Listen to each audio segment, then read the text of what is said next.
하나님의 말씀 빌립보서 2장 말씀입니다. 빌립보서 2장 5절에서 11절까지 말씀입니다. 한 절씩 교독하여서 읽겠습니다. 그리고 마지막 11절은 나누어서 읽겠습니다. 너희 안에 이 마음을 품으라. 곧 그리스도 예수의 마음이니 그는 근본 하나님의 본체시나 하나님과 동등됨을 취할 것으로 여기지 아니하시고 오히려 자기를 비워 종의 형체를 가지사 사람들과 같이 되셨고 사람의 모양으로 나타나사 자기를 낮추시고 죽기까지 복종하셨으니 곧 십자가에 죽으심이라. 이러므로 하나님이 그를 지극히 높여 모든 이름 위에 뛰어난 이름을 주사 하늘에 있는 자들과 땅에 있는 자들과 땅 아래에 있는 자들로 모든 무릎을 예수의 이름에 꿇게 하시고 11절은 제가 앞부분 우리 성도님들이 뒷부분 읽겠습니다. 모든 입으로 이 예수 그리스도를 주라 시인하여 하나님 아버지께 영광을 돌리게 하셨느니라. 아멘. 우리가 우리의 입술로 예수님이 예수 그리스도가 나의 주인, 주님, 나의 구세주, 나의 선한 목자, 나의 길이 되십니다라고 말하는 그것이 하나님께서는 기뻐 받으시는 하나님의 영광이 된다고 합니다. 우리가 어느 순간에도 예수님이 나의 그리스도입니다. 예수 그리스도께서 나의 주님입니다. 고백하여 정말 인격적인 영광 올려드림에 그 대열에 서시기를 축복합니다. 우리 8월 설교 시리즈 전체 주제를 한번 읽어보겠습니다. 시작. 뜨거운 여름을 지나며. 주님께서 보통 설교 시리즈의 주제를 한 빠르면 3개월, 늦으면 2개월 전에 주시는데 원래 주셨던 8월 설교 시리즈의 주제 제목은 비슷한데 이거였어요. 뜨거웠던 지난 여름. 뜨거웠던 지난 여름. 이게 주제였어요. 한 3개월 전에 그렇게 메모를 해놨어요. 근데 지금도 더워요. 이미 뜨거웠던 여름이 지나갔어요. 지금도 너무 더운 거예요. 그래서 주님 보통 7월 덥고 8월 되면 이렇게 조금 선선해지지 않나 그랬던 것 같은데 이번에는 뭐 7월 초부터 8월 지금 첫날까지 아마 이번 주까지 다음 주까지 이 더위가 지속된다고 하니까 주제가 조금 이게 어색해요. 안 맞아요. 그래서 계속 기도하는데 그래서 주님께서 뜨거운 여름을 지금 지나고 있잖아요. 뜨거운 여름을 지나며 우리가 무엇을 이 기간에 해내야 하는지, 뜨거운 여름을 지날 때 나태해야 하는지, 뜨거운 여름을 지날 때 원망해야 하는지, 뜨거운 여름을 지날 때 그냥 자포자기 해야 되는지 주님이 이 뜨거운 여름을 지나며 무엇을 하길 원하시는지 5가지를 5주차 동안 전하려고 합니다. 우리 첫 주에는 항상 전체에 어떻게 지나가는지 한번 스케치하고 지나가잖아요.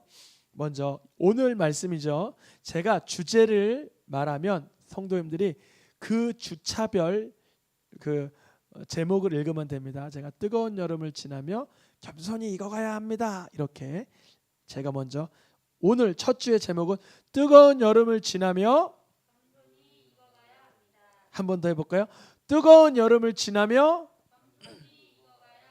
겸손히.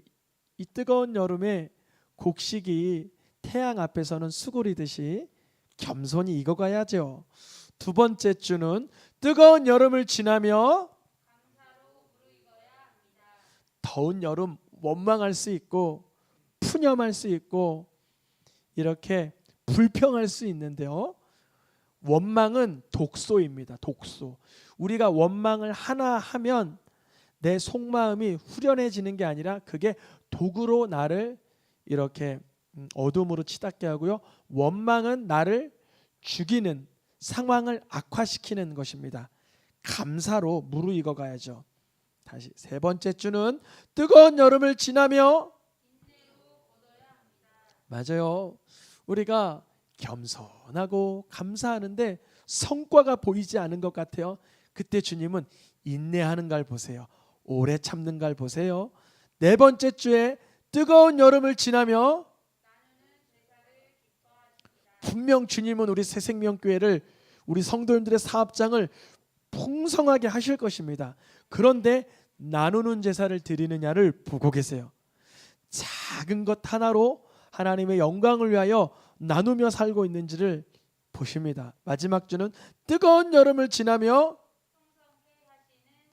맞아요. 우리의 삶을 결국은 겸손과 감사와 인내와 나눔의 삶으로 풍성하게 하실 줄 믿습니다. 오늘 첫 번째 시간의 제목 다시 한번 읽어볼까요? 뜨거운 여름을 지나며 겸손히 익어가야 합니다. 우리 오늘 찬양 인도자님께서 얘기해 주셨던 것처럼 가장 낮아지신 분은 가장 높으신 분께서 가장 낮아지실 수 있죠. 예수님이죠. 예수님이 가장 높으신 하나님의 아들 성자 예수님인데 이 땅에 왜 낮아지셨냐면 목적이 있었는데 낮은 자들과 함께하기 위해서였습니다. 낮은 자들과 함께하는 것을 그러니 겸손이라 그래요. 낮은 자들과 함께하는 게 뭘까요? 섬김이죠.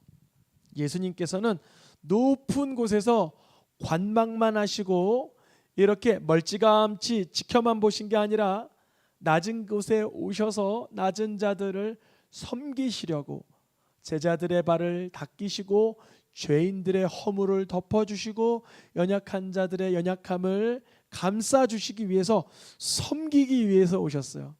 그러니까요, 내가 겸손한지, 우리 성도님들이 겸손한지를 체크할 수 있는 체크리스트는 뭐냐면 그 사람이 낮은 자리에서 섬기는가를 보면 되는 거예요. 내가 겸손한가 안 겸손한가를 어떻게 확인한다고요? 낮은 자리에서 섬기는가, 낮은 자리에서는 안 섬기는가를 보면 알 수 있습니다. 즉 낮은 자리라는 것은 어떤 자리일까요? 사람들이 하기 싫어하는 거, 사람들이 하기 불편해하는 거, 그런 자리에서도 낮은 자리에서 섬기기 위하여 수고하는지를 보면 알 수 있어요. 이렇게 말해도 아직 명확하지가 않죠? 조금 더 쉽게 말하면 이거예요. 부모는 자기의 자녀를 하나님의 심정으로 양육하고 섬기는가? 부부는 남편은 아내를, 아내를 남편을 그리스도의 사랑으로 섬기는가? 형제는 형제끼리 누이와 오라비와 남동생과 여동생 사이에 서로 낮은 자리에서 섬기는가를 보면 그 사람이 겸손한지를 알 수가 있어요. 대표적인 세상에서 가장 겸손했다라는 사람이 누구냐면 모세였어요. 모세, 민수기 12장 3절에 같이 읽어보겠습니다. 시작. 모세로 말하자면 땅 위에 사는 모든 사람 가운데서 가장 겸손한 사람이다. 우리가 가지고 있는 개역 성경에는 온유한 사람이다 이렇게 써 있어요. 온유한 사람이다. 그런데 새 번역에서는 겸손한 사람이다 이렇게 써 있어요.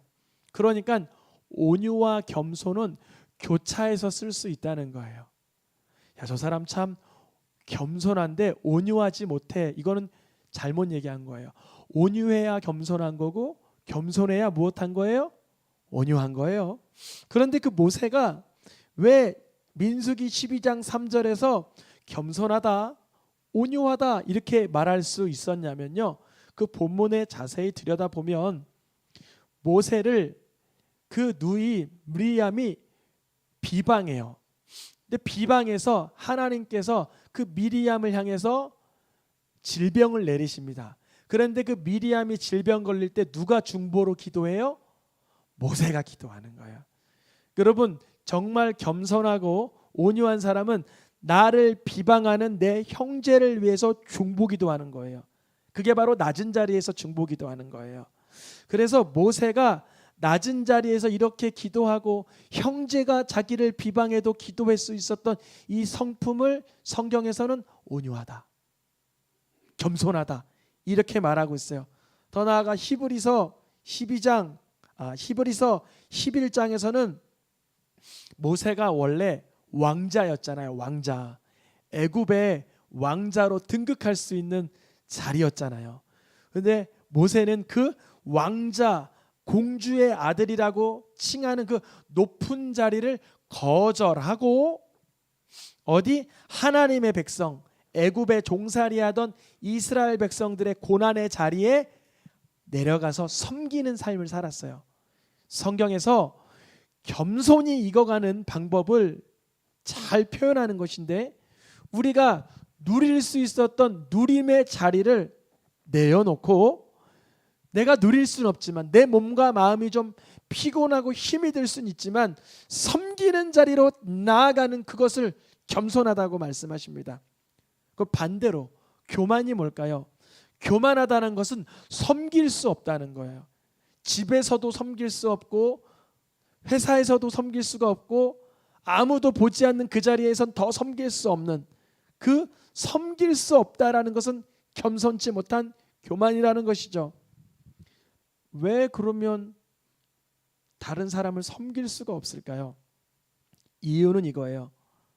상대에 대한 배려와 상대에 대한 희생보다 내 몸과 내 가치가 더 높다는 거예요. 상대에 대한 배려와 희생을 하기보다는 내가 내 몸을 좀 더 이렇게 손상되지 않도록 유지시키는 게 더 유익하다는 거예요. 기준이 뭐예요? 나. 교만의 기준은 내 몸과 마음, 내 감정. 겸손의 기준은 하나님께서, 하나님의 아들 예수 그리스도께서 이 땅에 오셔서 낮은 자리와 낮은 자들을 섬기신 그 본을 받아 그 삶을 따르는 삶.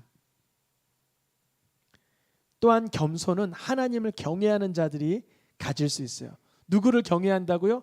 하나님을 경외하는 것. 박사가 왜 박사냐면요, 나는 그 영역밖에 몰라서 박사인 거예요. 내가 모르는 영역이 너무 많다는 걸 발견하는 분들이 박사예요. 그런데 박사가 내가 이 영역에서 너무 많이 알고 있다고 해서 내가 다 알고 있는 것처럼 착각하면 그만큼 멍청한 사람은 없는 거예요. 늘 겸손한 사람은 내가 모르고 있고 연약하다는 걸 발견하는 사람이에요. 그런 사람일수록 더 많은 영역에 해박한 지식을 주님이 통찰력을 주시어 깨닫게 하십니다.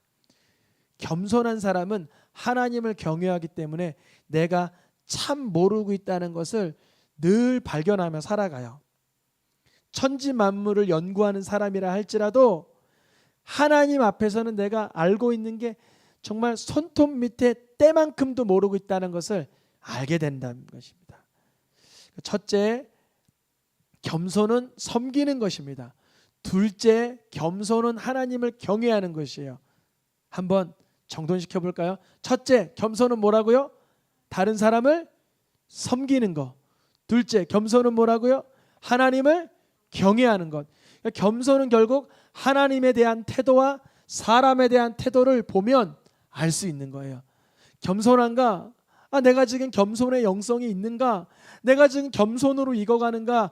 교만으로 썩어가고 있는가를 발견하기 위해선 내가 요즘 들어 사람들을 섬기는가? 낮은 자리에 가서 섬기는가? 하나님을 경외하는가? 하나님을 업신여기는가를 보면 알 수 있습니다. 이 세상에서 가장 높은 곳에서 가장 낮은 곳을 향하여 오셔서 섬기신 분, 예수 그리스도. 이 세상에서 하나님을 가장 경외하셔서 모든 말씀에 순종하신 분, 예수 그리스도. 그러니까 예수님은요, 내게로 와서 겸손을 배우라 하실 수 있는 것입니다. 근데 사람이 겸손하면 이토록 좋은 거, 겸손하면 이토록 귀한 것을 알아도 역대하 말씀에 보니까 하나님의 말씀으로만 가르치면 깨닫질 못한다 그래요. 시드기야 왕이 있었어요. 남유다의 마지막 왕. 그 시드기야가 여호와의 말씀으로 알려줘도 그 앞에서 무엇하지 않았다고요? 겸손할 수가 없었어요. 그러니까 오늘 2021년 8월 1일 말씀으로 내가 교만했구나, 내가 사람을 섬기지 못하고 하나님을 경외하지 못했구나 깨닫고 겸손하면 너무 좋지만, 므낫세라는 사람이 있었어요. 므낫세는 말씀으로 해서 깨닫지 못하니까 어떻게 했어요? 읽어보겠습니다. 시작. 그가 환난을 당할 때 크게 겸손한 거예요. 물론 말씀을 받아서 겸손한 건 지름길이고 최고로 좋은 것이지만 그거 못하는 사람에게는 안타깝게도 살아있는 동안 환난을 당해서라도 겸손해져야 되는 거예요. 그러니까 우리가 환난을 당하면 뭘 깨닫죠? 화장실 가는 게 당연한 줄 알아서 사람이 이 변이 막히면 야, 이 화장실 한번 가는 게 얼마나 큰 복이냐. 입맛이 없던 사람이 입맛이 생기면 야, 입맛 하나 있어서 정말 밥에다가 김치만 먹어도 이렇게 맛있는 걸 입맛 주심에 감사하다. 그러니까 배변 활동 주심에 감사합니다. 거동할 수 있게 하셔서 감사합니다. 내 가족의 얼굴을 그냥 이 밤에 바라볼 수 있게 해주셔서 감사합니다. 내 나라 내 민족 전쟁통에 살지 않고 이렇게 평화의 때를 지나게 하시니 감사합니다 하면서 정말 환난 당하기 전에 그것을 알아야 되는데 환난 당하기 전에 그걸 모르는 사람은 환난을 당한 뒤에 어려움을 당한 뒤에 중악한 고통을 당한 뒤에 그때서야 낮아지는 거예요. 아이고 내가 피조물이었구나. 아이고 내가 내 뜻대로 안 되는 거구나. 내 주먹을 믿는다고 했는데 내 주먹이 소용이 없구나. 내 기력을 믿는다고 했는데 내 기력이 소용이 없구나. 내 노하우를 믿었는데 내 노하우가 별 볼 일 없구나라는 것을 깨달은 뒤에 겸손하게 됩니다. 이 뜨거운 여름을 지나며 겸손으로 익어가기 위해서 첫째는 말씀으로 깨닫길 축복합니다. 만약에 내 삶에 환난이 있잖아요. 그러면 환난으로도 깨달아야 돼요. 어떤 사람은 환난으로도 못 깨달아요. 주님이 말씀하시면 깨달아야 돼요. 이 발람 선지자가 가는데 그 발람 선지자가 타고 다니던 이 망아지가 막 벽에다가 비비고 하니까 이 발람 선지자가 발을 다쳤어요. 그럼 발 다치면 깨달아야 되잖아. 아, 하나님이 형통하게 하시는 길이 아닌가 보다. 근데 막 골목길에 가서 막 내동댕이 쳐요. 그럼 하나님이 기뻐하시는 길이 아니나 보다 알아야 되는데 환난이 있고 고통이 있고 어려움이 있어도 꿋꿋이 하나님께 회개하지 않고 묻지 않고 그냥 진격하는 것이에요. 우리가 환난이 있을 때 주님께 여쭙고 주님의 의향대로 주님의 뜻 가운데로 순종할 수 있기를 축복합니다. 여러분 겸손한 자에게는 복을 주세요. 시편 말씀에 보니까 겸손한 자가 기도만 하면 주님이 그걸 들어주신대요. 겸손한 자는 애통하면 주님이 먹을 것을 주신대요. 우리가 겸손하면 참 하나님의 뜻대로 사는 것이기 때문에 복을 받고 누리는 걸 알아요. 그런데 이 사람이 겸손하기가 쉽지 않은 게 뭐냐면 예수님의 곁에서 3년 동안 따라다니던 제자들도요. 예수님 십자가 지시기 직전까지 서로 누가 더 높으냐, 누가 더 탁월하냐, 누가 더 수제자냐, 누가 더 예수님 좌편이나 우편에나 앉을 만한 사람이냐 하고 끝까지 다퉜어요. 사람이 이 육신의 이 고약한 성품은요, 예수님을 옆에 내 스승으로 모시고도 참 겸손해지기가 어려워요. 어떻게 하면 우리가 이 겸손해질 수 있을까요? 그 뭐냐면요, 예수님의 제자 수제자 베드로가 언제 겸손해졌냐면 자신감 있고 열정적이고 그건 좋죠. 근데 베드로가 항상 내가 제일 높은 제자다라고 했는데 자기가 예수님을 저주하고 부인한 뒤에는 자신의 치졸한 모습을 발견하고 뒤에는 호언장담하기보다는 자기의 연약한 죄성을 신랄하게 조명받은 뒤에는 자기가 예수님께 붙어있지 않으면 아무런 열매를 맺을 수 없는 자신의 실체를 발견하게 됐어요. 언제 사람이 겸손하냐면 중요합니다. 나의 실체를 발견해야 되는 거예요. 나의 정말 실상을 발견해야 돼요. 이렇게 사람들 앞에서 저의 모습 그래도 뭐 무난하잖아요.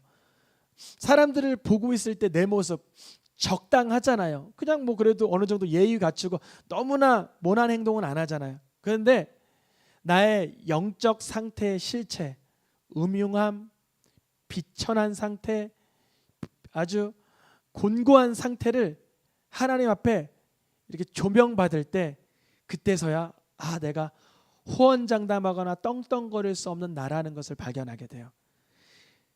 우리가 이 세상에서 교만을 떨어버리는 지름길은 나의 실체를 십자가 앞에서 발견해야 돼요. 그토록 잘났던 바울, 사도 바울도 배움으로 보나 인맥으로 보나 아주 자랑할 게 많았는데 바울의 영적 세계는 유치함 그 자체였어요. 다른 사람이 똑바로 안 하면 죽이려고 들고 그를 아름답게 교화시켜서 하나님의 자녀로 올려드리는 삶이 아니라 아주 처참했어요. 근데 바울이 자신의 실체를 예수님을 만남으로 야, 예수님의 핏값이 아니면 구원 얻을 수 없구나. 내가 바로 죄인 중에 괴수구나. 이것을 발견하게 된 뒤에야 어디 가나 자기를 높이는 게 아니라 예수님을 높이는 삶을 살게 되는 거예요. 뜨거운 여름을 지나며 겸손히 익어가기 위해서는 나의 영적인 실체를 발견해야 됩니다. 그러면 이제 된 것 같죠? 아, 이 뜨거운 여름 겸손히 익어가기 위해선 내 영적인 실체를 발견하면 되는구나. 이렇게 생각하면 쉽죠. 그런데 그게 쉽지 않은 게 겸손히 익어가지 못하게 하는 첫 번째 장벽이 뭐냐면 읽어보겠습니다. 첫 번째 장벽은 뭐예요? 외식. 외식이 뭐냐면 겉으로 보면은 나의 영적인 실체가 하나도 안 보이고 아름답게 보여요. 겉으로 보면은 아주 아름답게 보여요. 근데 속에는 뭐가 있냐면 썩은 거, 냄새 나는 거, 더러운 거 있어요. 제가 어저께인가 그저께인가 여기서 이게 기도하는데 1시간쯤 기도했나 봐요. 근데 40분 동안은 아주 감언이설, 아주 그냥 누가 들어도 괜찮은 기도를 한 40분을 했어요. 근데 나머지 20분 동안은 더럽고 추한 기도가 막 나오는 거예요. 그 왜 그럴까요? 속에 있는 게 그대로 나오는 거예요. 여러분 기도하셔야 돼요. 기도하실 때 5분, 10분, 15분 기도하는 것도 물론 칭찬받을 만한 일이고 좋은 일이지만 강력하게 부르짖어야 돼요. 그래서 이 속에 있는 죽은 사람의 뼈가 나와야 됩니다. 내 속에 더러운 것이 쏟아져 나와야 돼요. 우리 새생명교회 이 영천용 예배당에 그러한 역사가 임하길 축복합니다. 우리 고매동 예배처소에서는 여러분 많이 기도의 훈련이 됐는데 여기 영천동에서는 주중에 예배당이 많이 비어 있어요. 그러니까 여러분 저기다가 이렇게 이름 쓰고 오셔서 편안하게 기도하시면 돼요. 그러니까 주님 내 영적인 실체가 드러나 겸손하여 복받게 해 주옵소서 이렇게 기도하시면 좋아요. 주님께서 영적인 실체 내 겉으로 아름답게 보이는 것을 깨닫게 하십니다. 이게 왜 그러냐면 마태복음에 보니까 사람들에게 보이려고 기도하고 사람들에게 보이려고 금식하고 사람들에게 보이려고 구제했다는 거예요. 여러분들이 전 재산을 들여서 구제하면 좋겠습니다. 어떻게요? 아무도 모르게. 여러분들이 전 시간을 들여서 금식하면 좋겠습니다. 어떻게요? 아무도 모르게. 여러분들이 기도하면 좋겠어요. 아무도 모르게. 그런데 왜 우리가 겸손할 수 없냐면 사람들이 보일 만큼 구제해요. 아, 오늘 한 2만 원 정도 구제하면 될까? 다 보겠지? 오늘 내가 한 3분 정도 기도하면 나 기도한 걸로 인정해 주겠지? 나 요즘 그래도 한 끼라도 금식하니까 좀 괜찮은 경건 생활이지? 하면서 자신의 겉모습을 계속 영적인 종교심으로 치장하면서 예수 그리스도 앞에 내 영적인 실체를 들여다보지 못하게 되는 거예요. 여러분 어떻게 해야 영적인 실체를 발견하냐면요, 아무도 보지 않을 때 내가 얼마나 기도할 수 있는가, 정말 아무도 모르는데 내가 정말 금식할 수 있는가, 제가 정말 누구도 모르는데 그 사람을 구제할 수 있는가를 내 심령을 들여다보기 원합니다. 그때 내 껍질을 벗어버리고 내 있는 모습 그대로 주님께 나아갈 수, 이렇게 기도하는 거예요. 주님, 나는 5분 이상 10분 이상 기도하는 게 너무 힘들어요. 주님, 난 아무도 알아주지 않을 땐 금식하기란 너무나 괴로워요. 주님, 내가 이 1,000원, 10,000원, 20,000원 남을 위해서 돕는다는 건 나한테 너무 쓰라린 일이에요 하면서 내 속사람의 실체를 그대로 고할 때 겸손히 낮아지는 거예요. 아까 겸손하고 온유가 비슷한 문맥에 사용된다 그랬죠. 그런데요, 겸손하고 온유만 비슷한 문맥에 쓰이는 게 아니라 겸손과 비천함도 비슷한 문맥에 쓰여요. 무엇이요? 비천함. 내 영적인 실체를 알게 될 때 내 속사람의 비천한 상태를 알면 하나님 앞에 낮아지는 것입니다. 그래서 예수님은 이렇게 말씀하세요. 나는 마음이 온유하고 겸손하니 내 멍에를 보고 내게로 와서 배우라 말씀하세요. 여러분, 하나님의 말씀을 통해서 우리의 영적인 실체가 드러나고 외식하지 않기 원합니다. 첫 번째, 겸손해지는 첫 번째 장벽이 외식이라면 두 번째 장벽은 뭐예요? 읽어보겠습니다. 겸손이 익어가는데 두 번째 장벽은 뭐예요? 분노예요. 분노가 뭐냐면 예수님이 알려주셨어요. 너희들 외식하는 자들아, 너희들 속에는 회칠한 무덤 속에는 더럽고 뼈들이 가득하다, 이렇게 알려주시니까 사람들이 뭐라고 말해요? 화가 나서 분노하면서 내 속을 이렇게 뒤집어놔 하면서 분노하는 거예요. 이 당시 예수님이 회당에서 뭐라고 말씀하셨냐면 하나님의 구원과 은혜가 임했는데 엘리야 시대에도 사렙다 가부와 나아만 장군만 치유받고 은혜 받았다. 그러니까 뭐예요?